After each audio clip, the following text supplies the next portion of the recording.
So welcome everybody to today's interview in the frame of our CESI Talks series. CESI Talks aims at sensitizing also our members, but other interested persons also for the activities at European level, both critically but also positively.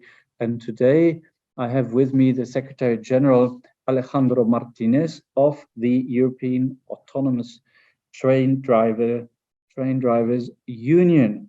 Ale has members throughout Europe, also in Greece, and that brings me, of course, to the terrible accident which happened on the train crash in Greece on 28th of February this year. I know that today there are again big demonstrations in Greece.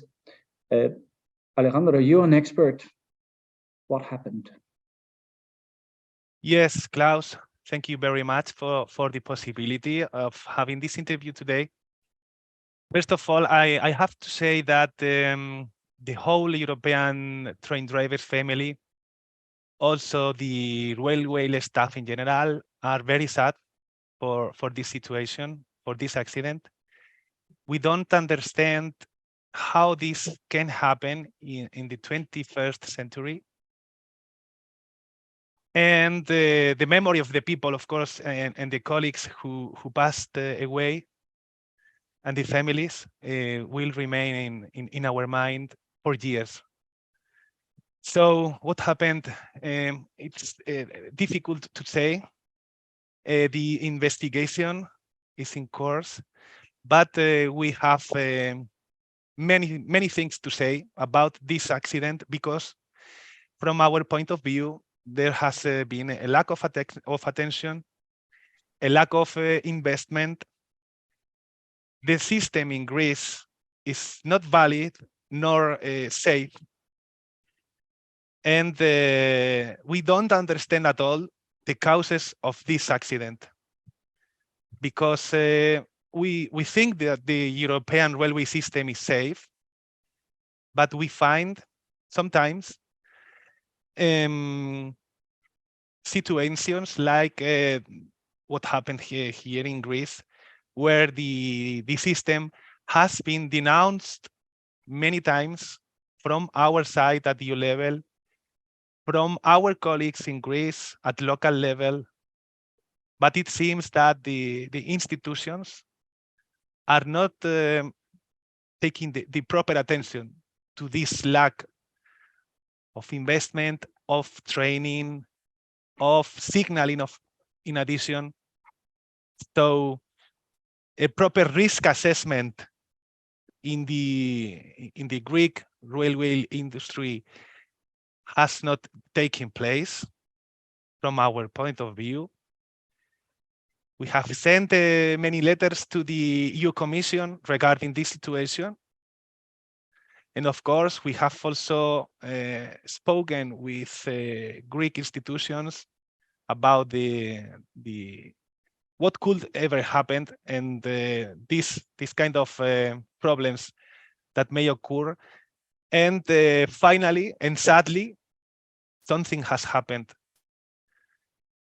So the meetings with also with the European transport ministers and the different times we have put on the table these kind of situations are now more relevant than ever, because we have to do something towards a safer and a proper evolution of the railway operation in Greece, of course, but in Europe in general.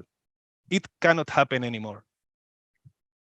I mean, it's always easy after such terrible tragedy to say who is to blame, but you said the ALE has, so the Autonomous Train Drivers Union has put the finger on the wound for several years.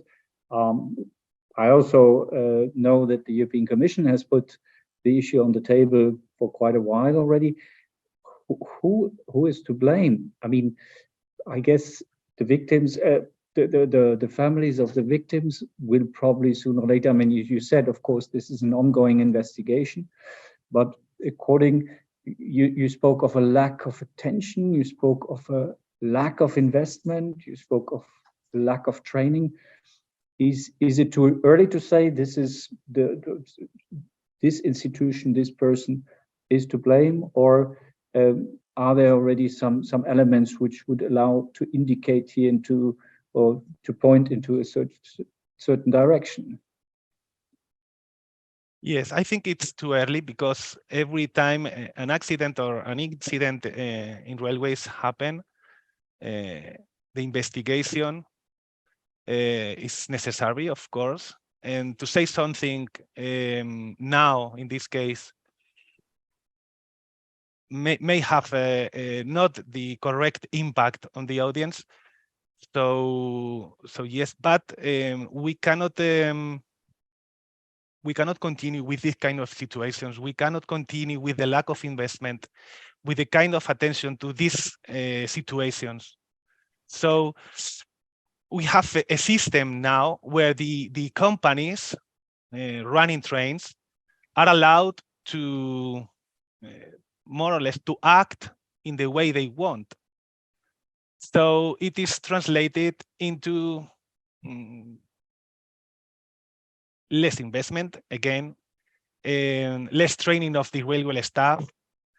And we train drivers feel that we are the last part of the safety chain. And many times we feel that we are the only part of the safety chain.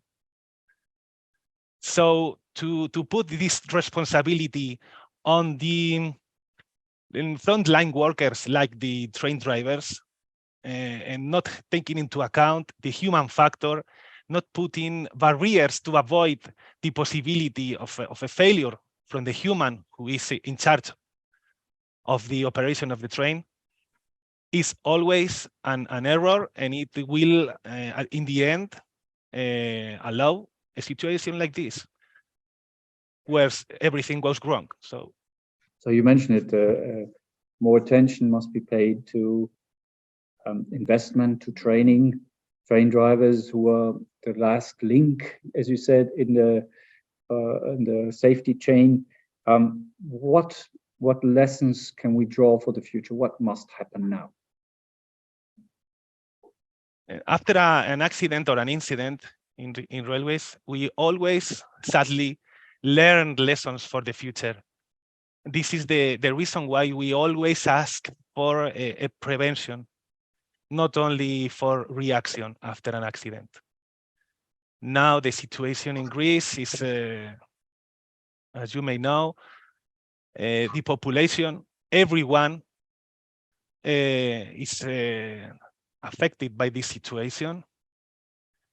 So we hope that we can learn for the future how to work towards a safer operation. We cannot suffer like now. So in Greece, in this accident, there were five colleagues involved, 5 train drivers. It seems that, as I said, that the level of safety was in charge of these colleagues, because here in Spain, for instance, only 1 train driver is needed to run a train. We understand that we have here a high safety standards, and if you find a railway operation where 5 train drivers are needed to operate 2 trains, it is something that says, okay, something is happening here. But why the workers, the frontline workers, the train drivers, are in charge with no barriers to avoid the possibility of a human error? It is not the way that we should follow for the future, of course. And we have denounced these situations to the Commission. We are now in the process of the revision of our European rule, the Train Drivers Directive. Is now under revision. It is about to go to the voting session, maybe in the next weeks. So we have to put on the table again and again, and now reflecting on this paper, maybe, that safety is the first, or one of the first and main pillars of our activity in Europe. Because if we focus on safety, we can maybe in the future avoid these situations. We cannot save money, save investment, taking into account that this can happen. Alejandro, our full sympathy also to the colleagues of yours also in Greece. Of course, all the best to the European Autonomous Train Drivers Union. We wish you a lot of luck and strength, and we stand by your side, as you know, in your fight for more safety. And we are, of course, here, how could I say, expressing our condolences to all the families and friends of the victims of this terrible train crash. Alejandro, all the best. Thank you very much for the interview. Thank you very much, Klaus. And thank you very much for because CESI has been always a support for us. And in this case, we appreciate a lot your support, because to give more visibility to these situations through CESI activity will, of course, have an impact on the relevant European institutions that will, we hope, finally put attention on this kind of accidents. So thank you very much from our side, and of course from our Greek colleagues, who are very thankful for your support. Thank you, Alejandro. See you soon. Okay. Greetings to Spain. Same to you. Thank you very much.